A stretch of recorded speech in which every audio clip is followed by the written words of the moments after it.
Hey, what's going on? This your main man, Queres. It's your guy Aaron. And I'm Toshoama. And you're not tuned into On the the Couch.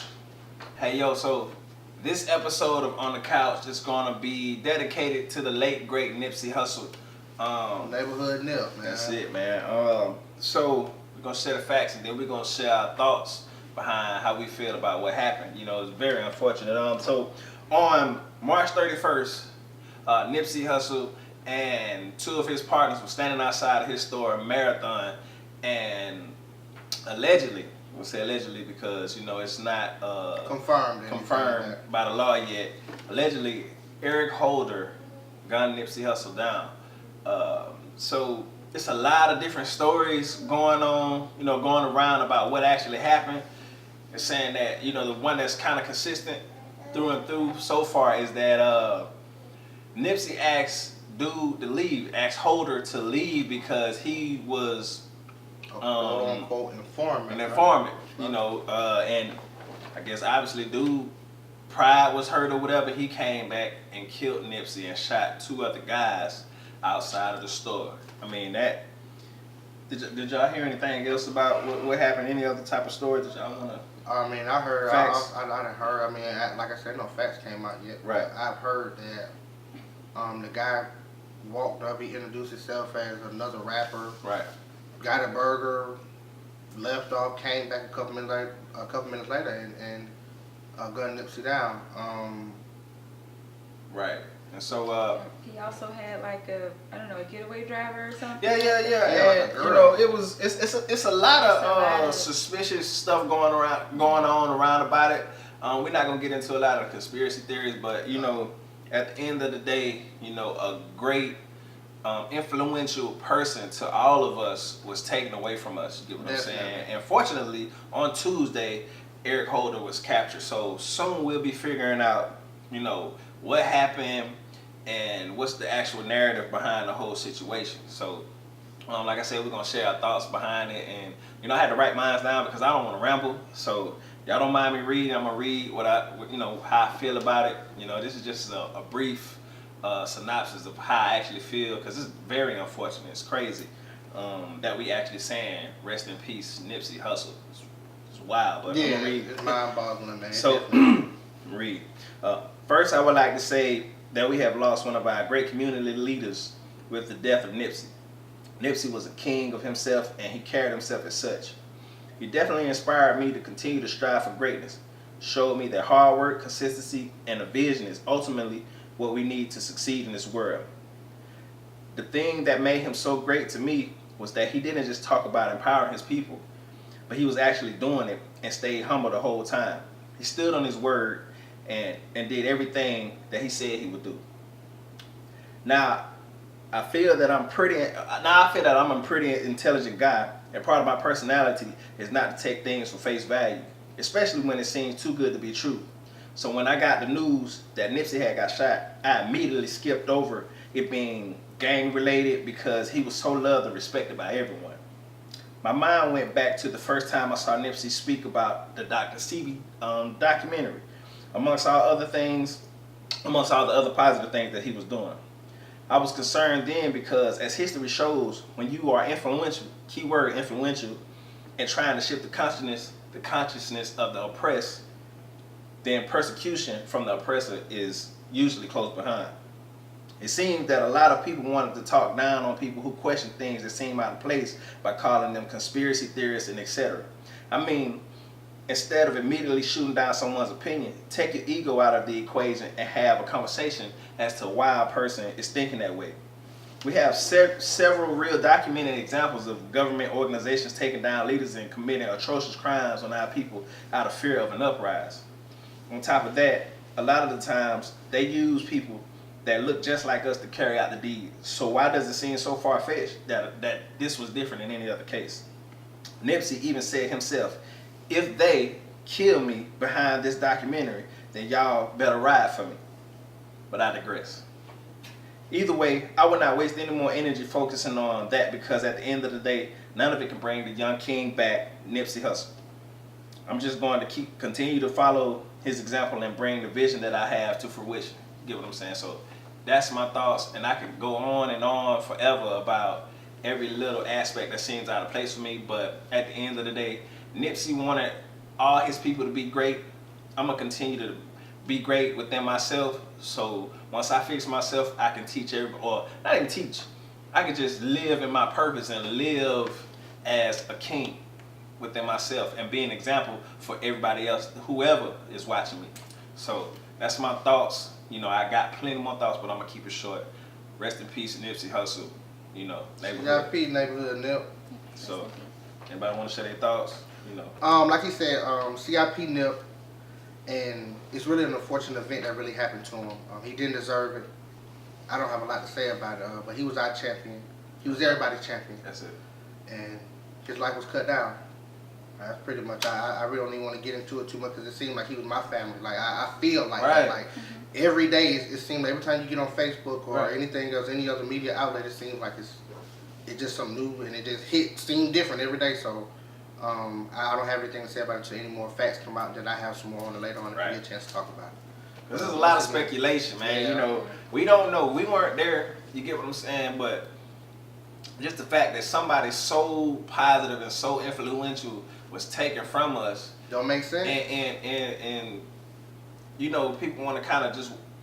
I understand somebody. We have a condition. We have a problem within our community. Yes, I understand. I never would say that we're not envious of each other and we don't do things out of envy.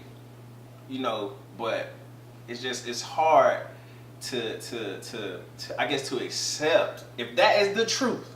The bottom line, raw truth. It wasn't anything, no kind of conspiracies or anything like that. Then if that's the hard truth and envy, then we definitely gotta fix that. You gotta, like I said, we gotta learn to love ourselves, because once you learn to love yourself, you will see yourself and everybody else around you, and it would be hard pressed for you to take somebody out, especially somebody as influential as Nipsey Hussle. It's like cancer.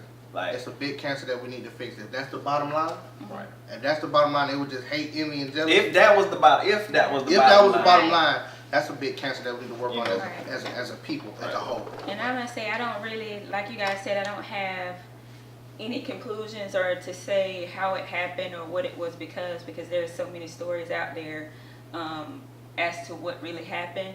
But I just feel like there's nothing wrong with questioning anything. You know, and as a parent, Definitely. I would never want my kids to come to me with a question or how to do something, and I show them, and they say, well, why do we do this? And Right. I say, I don't know, it's just how it's always done. Like, no, that's unacceptable. So you always ask questions. If I feel a certain kind of way, prove me wrong. I have no problems with you proving me wrong, but I will always ask questions. Everyone should not have a problem with asking. Definitely. Always ask questions. So that's pretty much what I have to say in that regard.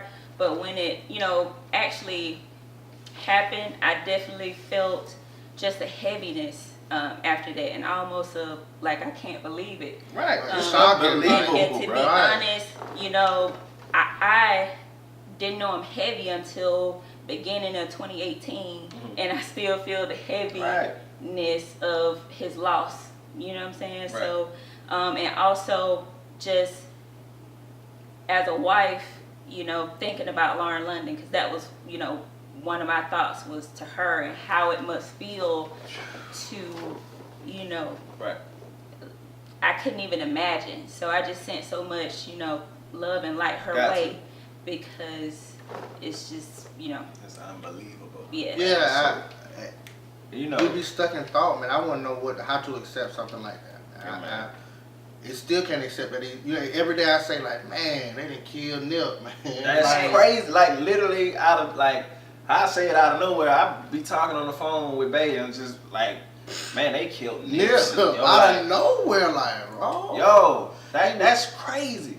It's crazy. Like, he was too positive for all that, man. He was doing too much stuff for people, man. People don't leave. He was all about empowering his people. He empowered himself, and that's why I said I didn't know him until 2018. Right. I didn't need to know him until it was time for me to know him. You could have known him 2 days, or just known of him for 2 days. He owned all his. We were just talking. Owned all his own music. Like he owned things, and that's the knowledge that he wanted to spread to everybody else. Right. Like that's do it yourself, right? Yeah, that's what was so respectable about him. Yeah, man. He didn't mind giving up that model, man. He wasn't selfish. You Right. know what I mean? I want y'all to do this. You need to do this in order for yourself to have something for your children to build something. Right. Them building blocks, them 6 building blocks. We'll get into that. We're gonna get into it, man. We'll get into that at a later time. So I guess the last thing, we'll speak. I guess when we get into the boss business with Aaron, I guess I'll speak on how Nipsey influenced me. But at the end of the day, CIP. Nipsey Hussle. Nip, man. Yeah, man. CIP Nip. That's it, Prayers man. for his family.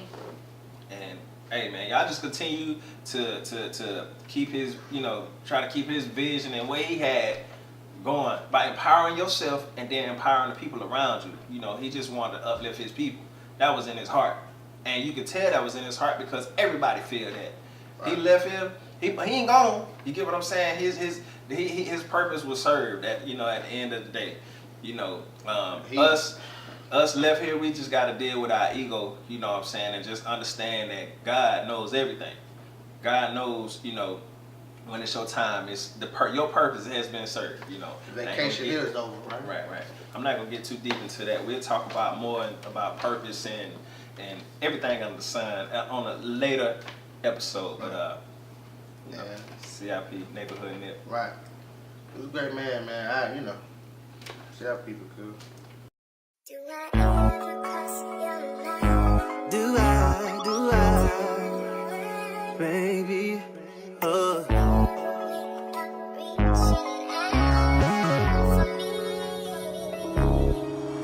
Yeah.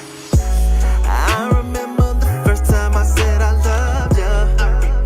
Yeah. And I remember the promise we made when we said we'd never love another.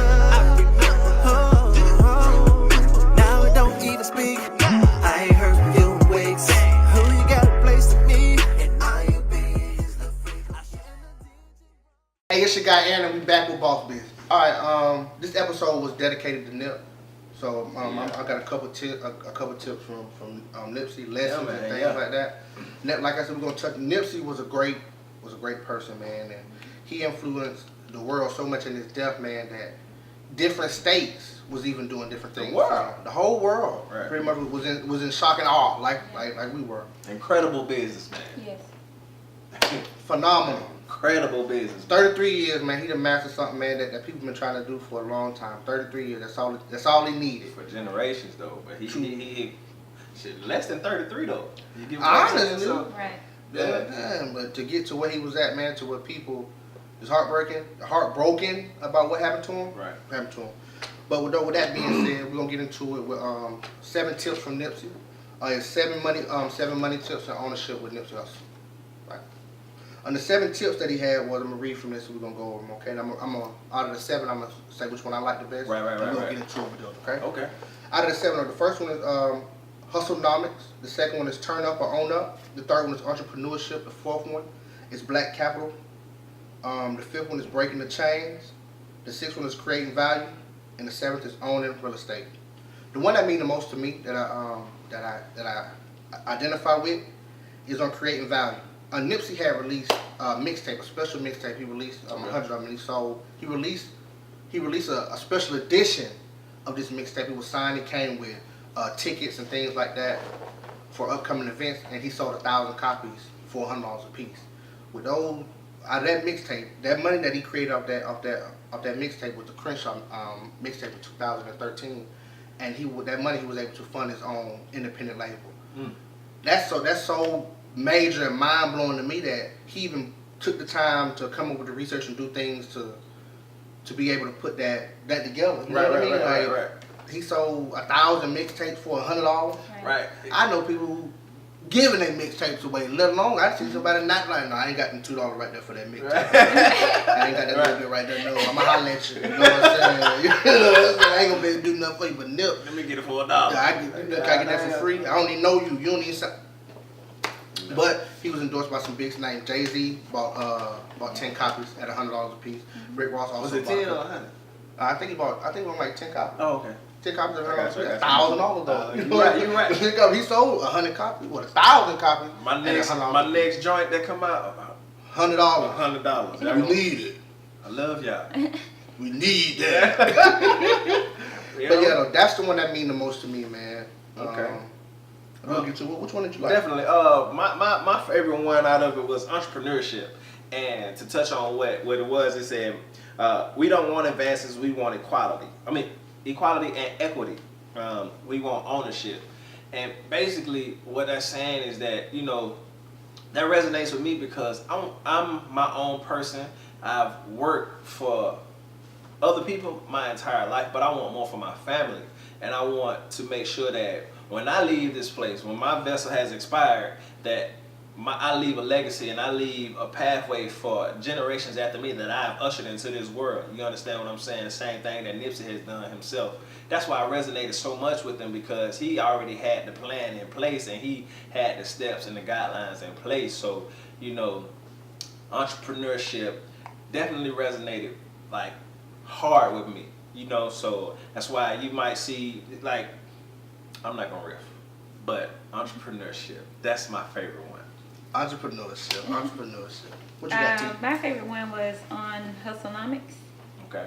You learn all the secrets to the game on your way up. Most folk want to skip the process. When you skip steps, you miss the lessons. The experience. And that definitely resonates with me just on my journey of being an entrepreneur. You know, you have to you have to get the groundwork done. You know, get your business licenses and, you know, depending on the type of stuff you're doing, get your IRS registration and things like that. It's just, for me, that resonated. And just to know that it's not a race, you know what I'm saying? You're on this journey. You know, if you have a setback, you just keep going. You're learning as you're going along. It's a marathon. Yeah, right. Exactly. And you use your setbacks as experience. Exactly. You know? You gaining that experience, and then from experience, you can teach others. Yeah. And that's exactly what he did with this 7 steps.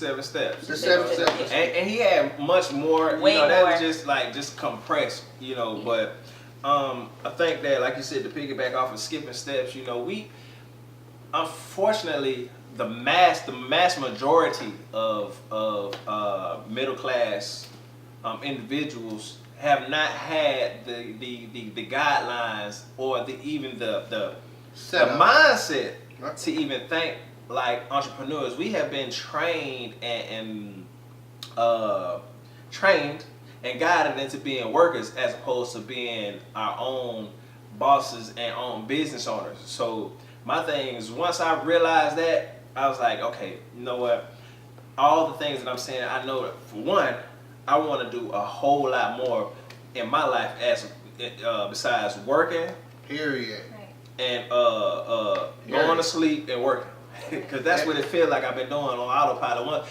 The fact that, you know, I've been on autopilot for the better majority of my life is really disturbing. So I have children, you know, and I refuse to let them continue on the pattern of being on autopilot and not knowing that they have the power within themselves to create their own reality and create their own experience in this life and not have to depend on anyone else. So I will continue to gain knowledge, you know, continue to follow guidelines and blueprints like the one that Nipsey laid out for everyone to follow, and I will put in the work, and I will not skip steps, you know, and I will use, you know, the knowledge that's presented to me and pass it down to my children and put in the work so that, you know, that's what I'm here for. This is my purpose. That's what it is. And we're going to create, it's 7 building blocks in order to create wealth that's sustained over 100 years. I'm going to get into that in a later episode, but that's what we're trying to do. That's what Nipsey did. He created those 7 blocks he put in his portfolio, and he was able to create something that'll sustain over 100 years. Even if it doesn't, it could be just a thing that he put out. The knowledge that he did, that'll sustain over 100 years. Right.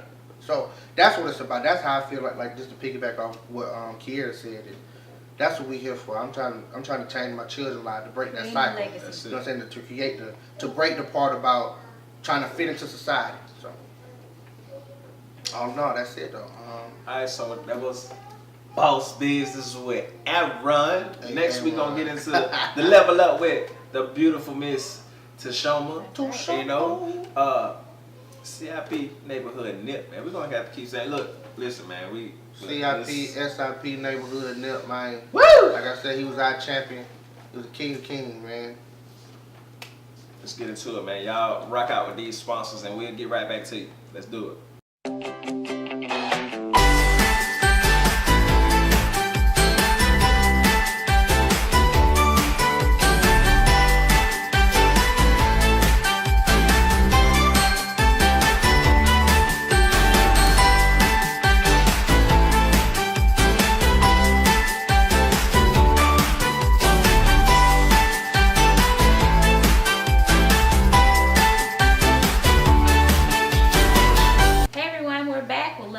Toshoama. We're using this segment to pay homage to the late Nipsey Hussle. I'm going to use one of his quotes for spiritual self-improvement talk. So the quote is, the most important thing is to get rid of doubt. If you got doubt in what you're doing, it's not going to work. And so to me, that means you need to have vision. You need to have a vision. You need to conquer fear. You need to have a step-by-step plan and then execute. You're not in a race with anyone else. You know, you're going at your own pace. And then, you know, just looking at his body of work, he absolutely stuck to his vision and conquered all of his goals. I had no idea, as I said earlier in the segment, I had no idea who Nipsey was until early 2018. But as I said, like, you know, he spent a lot of time building himself and owning all of his things, making sure that he's building his business in the correct way. So I knew about him when it was time for me to know, when he was able to actually teach me something. Right. Because that's how I came across him. You know, we watched numerous of his videos about business and things like that. So using that quote, for me, I'm going to make the topic of today about fear. And the question is, do you think that when it comes to your life and all aspects of your life, most importantly your goals, that you've conquered fear? If you feel like you've conquered fear, how do you think you did that? If not, how are you working towards conquering fear? Okay. So I'm kind of going to give, you know, my synopsis on how I feel myself about fear, and then fellas are going to help me out and tell me, you know, what they think. Right. So for me, I actually feel like at this point in my life, I don't have much fear really about anything. And I think that fear, basically, you conquer fear by life experiences, by failures, and then learning discernment, you know, from those failures. What completely helped me get over fear is a spiritual awakening.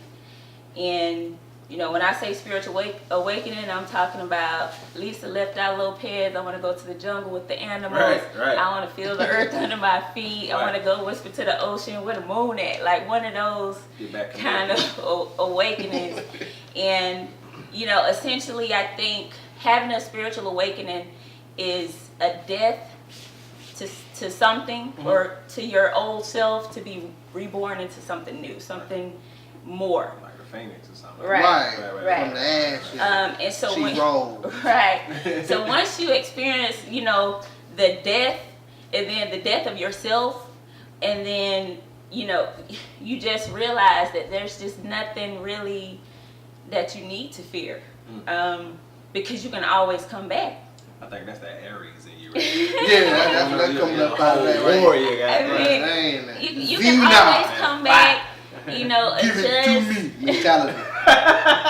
She had to give it to me mentality. Give it to me now. Okay, that's enough. So, and when I say that, you can apply that to life. So in all situations, you know, what has died and then has been reborn. So I've been from being good on money, being not good on money, and then having to climb my way back up. That's a death and a rebirth. So can you give, like, explain as far as this, when you say death, right? You know, you had break it. I know what you mean, but break it down for people who might not know, because when you say death, people think of physical death. You get what I'm saying? So kind of break down what you mean by death and rebirth. You know, you said, like, you was giving an example about money. So was it like something that showed you, like, hey, You know, Like explain the money? situation as far as you've been saying about you've been good with money and then you've been bad with money, but you had an experience. Well, and Right. so okay, yes, and so like with the money, like when I say death and rebirth, I've had periods in my life where money was just coming to me, Yeah. you know, from all angles, and then when you're young and you feel like this is just how stuff is always gonna be. Right. So when these money is flowing to me, if I'm at work, I'm getting promotions or some I don't know what other way can you get money. I don't know. All kind of ways. Just in any way possible. And so I wasn't putting any money back. So, you know, being young, I'm thinking, oh, I'm always going to be okay. I'm always going to have money come to me. And then when that stops and you haven't been putting anything back, and then you start having things happen like, oh, the IRS, you owe them because some kind of magical new bill came out.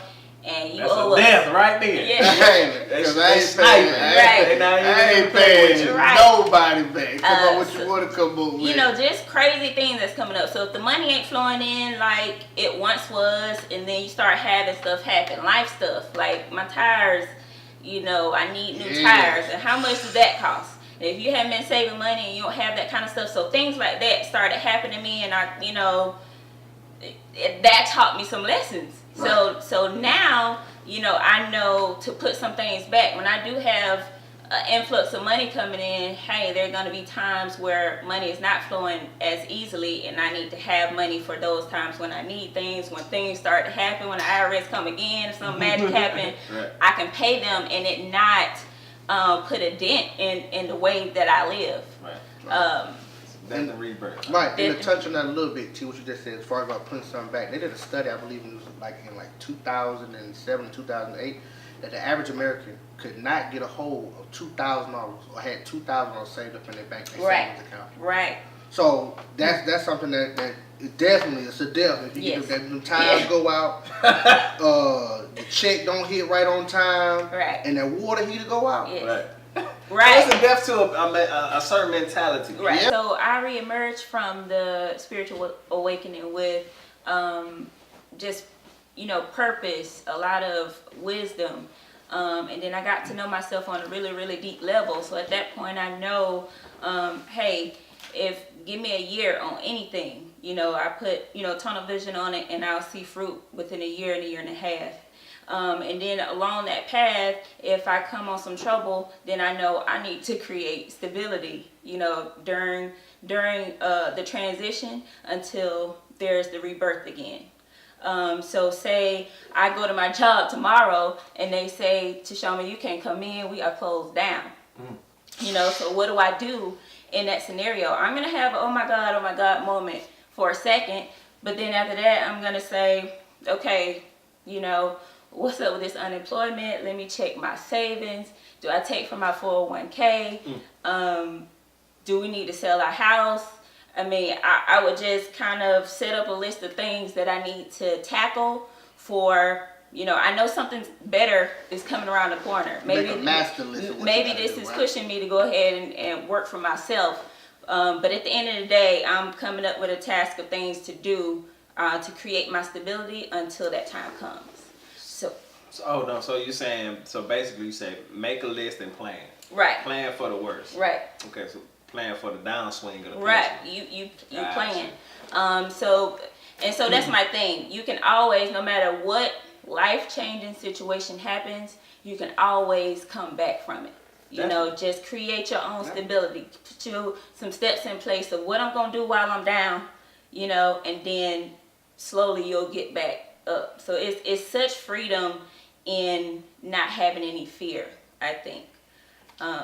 So that's pretty much what I want to. Right. I guess and just to elaborate a little bit more on that, or not necessarily elaborate, but to piggyback off of it, it's I studied Hermeticism, the Kabbalion. I'm gonna give y'all something. Y'all, we're not gonna get into it though. Hermetics, and it's something called the swing of the pendulum, and we talk about this a lot.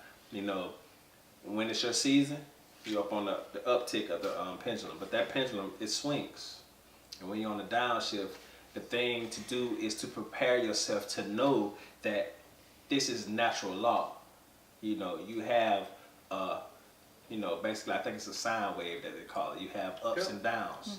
So when you prepare yourself for the down period, you know, you don't let it sink you or keep you in a funk to where you're so stuck on, man, I'm having a bad period. You know, you just understand, back to what you were saying about death and rebirth. This downswing is preparing you for a death of the way you was thinking, and a rebirth into a new era in your life, or into just a new phase in your life. You get what I'm saying? So prepare yourself, make lists, and understand that you're going to have down periods, regardless of how good your life is going. So once you prepare yourself for that, you're good. Just respect it for what it is, live in the moment, and soak up the experience. Learn. So for one, death and rebirth, to me, basically, like I was saying, is death to an assumption. So once something is revealed to you, once the veil is pulled back from your eyes, then you can't unsee that.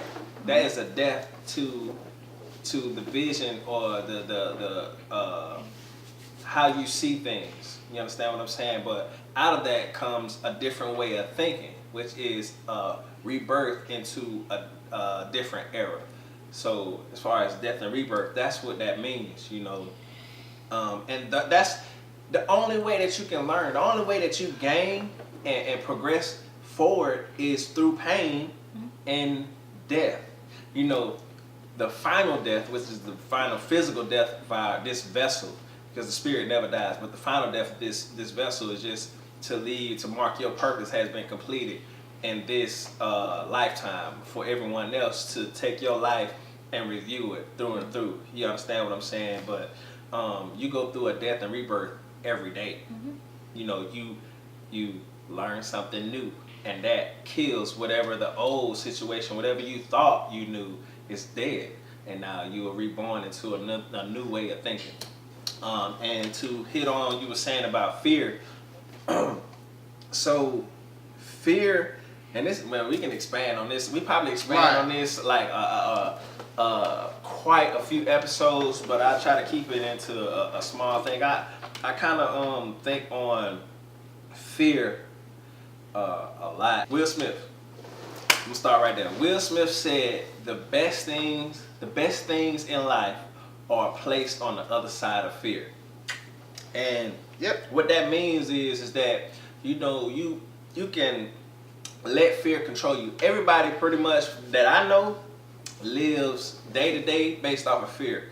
You know, we make decisions based off of fear, and I can attest to that, like, through and through. The reason why I've had so many jobs, you know, is because I didn't have the confidence within myself to say, hey, you know, I can survive just off my talents alone. That's fear-based. That's fear-based thinking. And that fear kept me in line with saying, hey, I need a job. I need to work for somebody else, because that's already established. That's what I know. It's already stable. And maybe I don't have the confidence, or maybe I don't have the skill. That's fear talking. That's your ego talking to you instead of listening to your higher self. You know, once you align yourself and stay constantly aligning yourself with your higher self and your purpose, then fear doesn't control you. Once you let fear control you, then you will always fall into the pitfalls and you fall into the system. You know, that's the whole point. That's my whole point, is to break away from fear and not live in a fear-based mindset, and live in a love mindset with loving myself and believing in myself. And once I completely achieve full and 100% self-love, then fear of nothing, fear of death, physical death, because I don't care who you are, until you're a warrior or something like that, then everyone fears death at an extent. But, you know, we get into some other spiritual stuff later.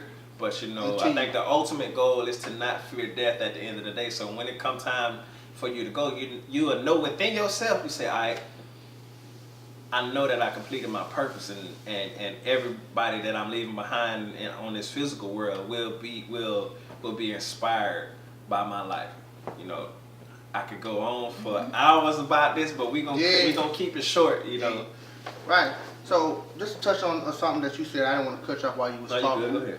What I was saying was, you said you feel like you was working a bunch of different jobs because you didn't feel like you could Right. survive on your skills. Right. The school teaches you that though. Yeah. Oh, boy. School Hey. instills in you. Like I said, we Don't can go down the rabbit hole now, but Elementary we gonna school keep from- it. We gonna keep Right. it cool. But yeah, I just want to tell them real quick now. Go ahead. Look, so Yeah. I just say that, you know what Uh-huh. I'm saying? They tell you go to school, get a good job, and get a good education, and do Right. this and that. But if school was really like for learning, they would teach us how to hone in on our skills. Okay, well, you don't sing good, but you draw, so you go over there with those people, right? Kind of like Harry Potter and them. If you're gonna be on this side of it, you go to Dumbledore, you go to Gryffindor. You know what I mean? You go to, and Right. that's what school should be about. It shouldn't be about teaching me something that doesn't have anything to do with me as an individual. Individual. You know Right, what I mean? Because I'm not gonna learn like he's gonna learn though, but Absolutely. I can do things better than he can do. And I can, They should be teaching us how to perfect our skills that we were as born opposed to with. teaching us how to be workers or slaves. Period. Because you break that system, man, and try to fit into it. Like I try to fit into society, man. It's kind of like insane. So Yeah, man. that's just how I feel about it. But you said about fear, right? Mm-hmm. Yeah. As far as my definition of fear and how I look at fear is, I don't fear nobody. Everybody put their pants leg on one leg at a time. That's right. Not afraid of now. You know what I'm saying? The only thing that scares me, Mhm. and I know I'm afraid of it, and I'm still young, so I'm still learning That's how all to right. how to understand fear. Once you understand fear and death and all that good stuff, you'll understand it better. You won't have the fear of it. But the only thing I fear is leaving my children here on this earth unprepared. Absolutely. Working every day, I can be took tomorrow, and I can honestly say I feel like I haven't left enough for them yet. I don't have nothing that they can stand on enough to say, well, Pops did this. This is what he got us, and this is where we can come from because they still babies. But you got us though. I got my brother. Hey, you know. I know I got my brother, I got That's everybody, right. man. But I think about it, that my mind, I don't think my mind stopped when I'm sleeping, but I'd be afraid. That's the only thing I'm afraid of Good, you working right now though. is leaving my babies behind, man. Right. And that's that. That's the only thing I fear, man. So, look, we would love to hear from you guys. You know, share your experience, share your thoughts about what fear is to you and the experiences that you've had with, I guess, a fear-based mentality, poverty mindset, and I said poverty mindset. That I just went way off topic, but fear. We're gonna keep it right there, and we would love to hear from y'all in the comment section. Y'all let us know what y'all think, and let us know how you deal with that fear-based mentality. And So- right, and this just add on this. Hesitation causes fear. So never hesitate. If you're gonna do something, just go Do ahead and it. do it all the way on through. Right. Hesitation causes fear, so never hesitate. And that was with Nipsey's quote, you know, don't doubt. If you have doubt, you know, when you're doing something, you've killed it from the beginning. So that's why the message was about fear. Have you conquered it? You know, if not, what are you doing to conquer it? Because if you have that fear, you have that doubt, then you can't execute your plan. So Pretty much that's it, man. Y'all leave comments. We want y'all to tell us what's going on. Make sure y'all subscribe. Let us know what's going on, how y'all think about, what do y'all feel about fear? How do y'all deal with fear on the day in and day out based on what are you doing and what do y'all do to conquer fear? okay, hey guys, that's the end of Level Up with Toshoama. Next, we're gonna hear from our sponsors, and we're gonna have the Health Minute with Queres. That's it. The Health Minute.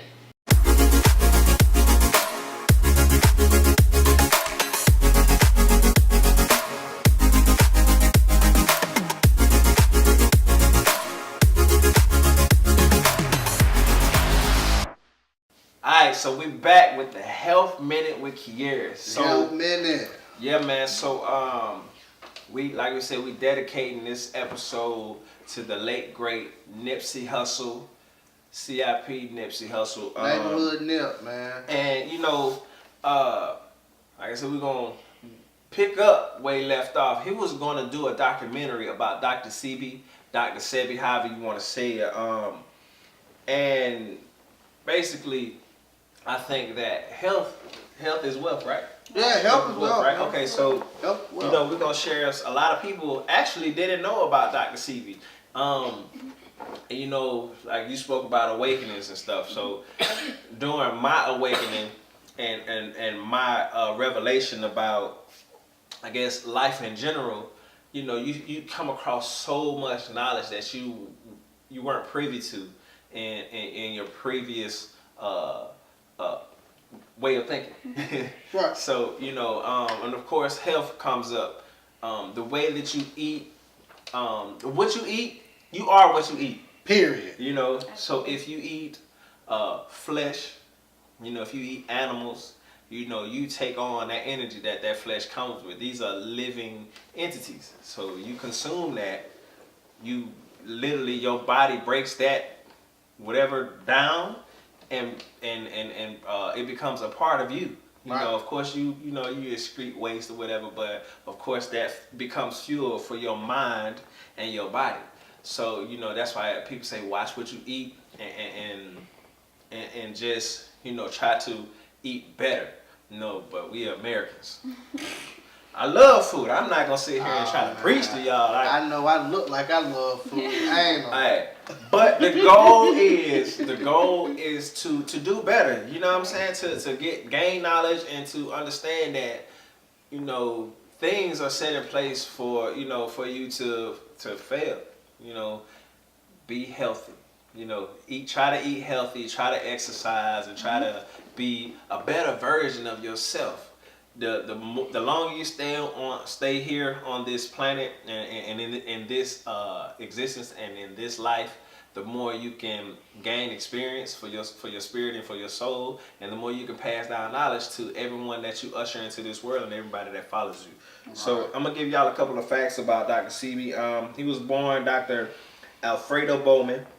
He's a pathologist, a herbalist, biochemist, and a naturalist. He developed a methodology that he and many others claim to be able to heal the human body from all known ailments. And the reason why I say claim is because I'm a person of experience. You know, you can tell me the sky is blue. You can tell me that. If I've never been outside, you can say, Queres, look, the sky blue. But I'm like, bro, I need to see it myself. I don't believe it, cuz, you know, let me go out and see. Let me put my eyes on it. So once I confirm that, oh, okay, yeah, that's, you right. You own the something. You know, I'm going to roll with it, you know, but I'm not just going to take, you know, another man that, like you said, put his pants on one leg at a time. Like I do. I'm not going to take his word for Bible. Nope. So, you know, the thing about that is to hear it, to receive it if it resonates, and then to go put it into practice and see if it's actually true. Because experience is the real true teacher. You know, so, all right, so the question is, what did Dr. Sebi believe in? Dr. Sebi believed that there is only one disease, and that one disease is mucus.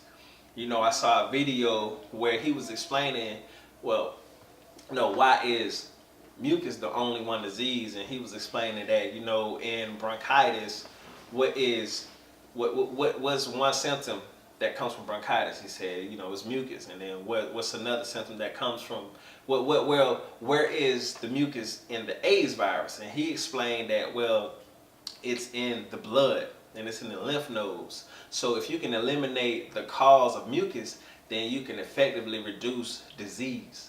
So, I mean, it's simple. It sounds simple to me, so I want to put it into practice. And his thing is that, you know, in order to before I get into that, the general American diet basically is pretty much acidic. Milk, dairy products, meat, you know, all form acids. You know, the human body, as studies will show, is naturally alkaline. So if you can keep your body more alkaline in nature, you know, a balance, you don't want to go too alkaline. You know, but if you can keep it, you know, 7 to 8 neutral or a little bit above, then you pretty good, because disease, as studies will show, disease and bacteria can't function in an alkaline environment, but they function real nice and heavy. They will love an acidic environment. So that's, you know, cancer, sick, cold, the common cold, the flu, and any other virus that you can think of are all they all prosper in an acidic environment in the body. So his goal was to teach you how to eat more alkaline foods and to create an alkaline environment within your body so that bacteria and disease cannot exist, which you eliminate the mucus and you live a longer and more healthier life. So y'all make sure we're gonna leave some links in the description to take you to his nutritional plan and some other links to show you how to get on the right track to having a more alkali based diet as opposed to an acidic diet. We love our food. I love chicken wings and cheese. And baby, love them Fruit Loops. I drank here and there, so but we gonna change that. You get what I'm saying? So we're gonna try to change it, be better. Right. So the process. Wait, y'all want to elaborate on that? No, one thing I like to say is, I mean, the food that Dr. Sebi, Sebi, however you said, tomato, right? Or whichever one it is. To me, it seems all of it seems like the sea once you eat seeds and man, it's hard. beans like bird food. Or something. I think it'll take your whole changing your whole mindset of, like we said last week, eating to live and not living to eat. Man, that's gonna be tough. But I think in order to eat seeds, like you said, and you just gotta change it. Yeah, it's gonna have to be a change of your mindset, saying, right, yeah, I'm just eating this, and then I'm going back to work, or it's not like a right. And I'm enjoying this burger, right. And that's a thing that you said about going back to work. You know, the crazy thing is, it's not a lot of. Man, okay, I was finna go all the way off to the left, but that's the right, but to the left, and you said something about work. The crazy thing is, we so busy and we so like balls to the wall busy with trying to figure the whole thing out that we can't even focus on the correct diet. That's why pure fast food is just so placed around you and so convenient. And the natural human thing is be like, man, hey, look, bro, I want to eat this salad, but it don't really taste good. I ain't used to it for real. So I'm just gonna go ahead and get this double burger with extra cheese and 30 bacons on it. Or the real deal convenient $1.49 chicken nugget. 1,000 nuggets for $2. Man, you gonna I eat off this for one sauce 2 though. weeks. You know they trip about that sauce, but they count them. They count them now. Hey, bro, that's why they didn't hand out the bag. hang you the bag out the window with no ketchup. Oh, y'all ass now? How many napkins you got? 6. Give me 2 bags.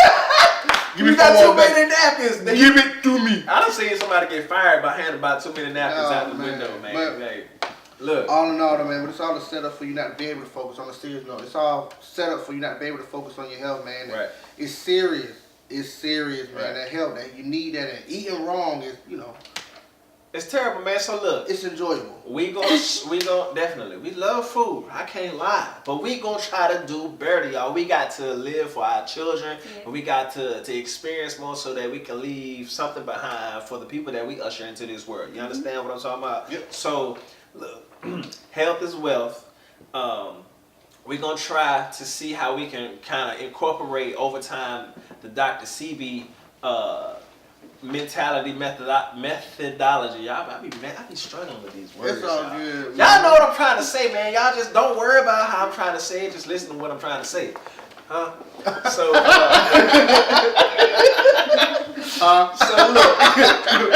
look, man. We appreciate y'all. Y'all make sure y'all leave comments and tell us what y'all think.